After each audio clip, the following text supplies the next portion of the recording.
নমস্কার বন্ধুরা, সুব্রত টেক চ্যানেলে সকলকে স্বাগত জানাই। আজ আমরা শিখব এক্সেলে কিভাবে যোগ করতে হয়। তো আসুন ভিডিওটা শুরু করা যাক। তো সবার প্রথমে আমরা জানি মাইক্রোসফট অফিস এক্সেল ওপেন করে নিতে হবে। এখানে আমি যোগ করার জন্য বেশ কিছু প্রথমে ডিজিট লিখে নিচ্ছি।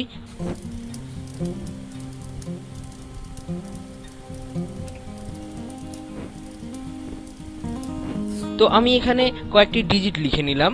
এইবার আমি দেখব এখানে খুব সহজেই যোগ করা যায়। একটা হচ্ছে আমি যদি ম্যানুয়ালভাবে লিখতে যাই, ম্যানুয়াল মিন্স আমি ফর্মুলাটা লিখছি equal to some first bracket দিয়ে যে রো থেকে আমি যোগটা করতে চাইছি, মনে করুন এই এক নম্বর রোটা A1টাকে সিলেক্ট করলাম, A1 থেকে একবারে আমি A9 পর্যন্ত যোগটা করতে চাইছি, দিয়ে আমি ফার্স্ট ব্র্যাকেটটাকে ক্লোজ করে দিলাম, এন্টার মারলাম। তাহলে আমার টোটাল ভ্যালুয়েশন কত হচ্ছে এই যোগটাতে সেইটা আমার এখানে চলে আসছে। ঠিক আছে, এইটা একটা পোর্শন গেল। আর একটা হচ্ছে সাব টোটাল, এটাকে আমি উড়িয়ে দিই।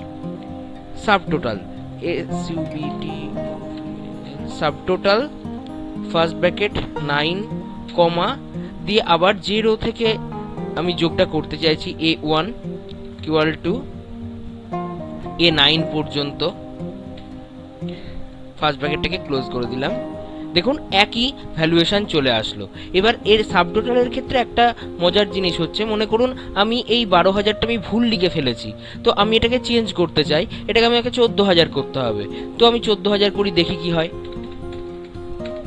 দেখুন আমার কিন্তু অটোমেটিক নিচের যে টোটাল অঙ্কটা সেটাও কিন্তু বদলে যাচ্ছে। আমি তারপরেরটা হয়তো আমি চেঞ্জ করলাম, সেটা হয়তো 50,000 করলাম। দেখুন এখানেও কিন্তু চেঞ্জ হয়ে যাচ্ছে। তারপরেরটা আমি চেঞ্জ করি,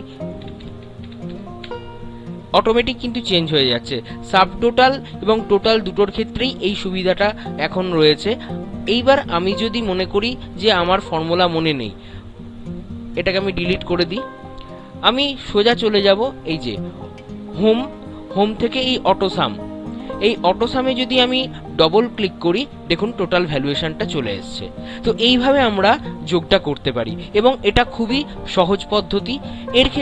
এর ক্ষেত্রে সাবটোটালটা আসবে না, সামেশন দিয়ে যে জায়গাটা 1 to 9 যে এটা অটোমেটিক পদ্ধতিতে আসবে। ঠিক আছে, এখানে আমি ম্যানুয়াল লিখতে হবে না আপনার। এটা এই অটোসামে গিয়ে আমি যখনই ডবল ক্লিক করব তখনই আমার এই টোটাল ভ্যালুয়েশনটা চলে আসবে। তো বন্ধুরা, ভিডিওটি কেমন লাগলো অবশ্যই কমেন্টে জানিও এবং লাইক শেয়ার করতে ভুলো না, এবং আমার চ্যানেলে যদি নতুন হও অবশ্যই চ্যানেলটি সাবস্ক্রাইব করে নাও। নমস্কার।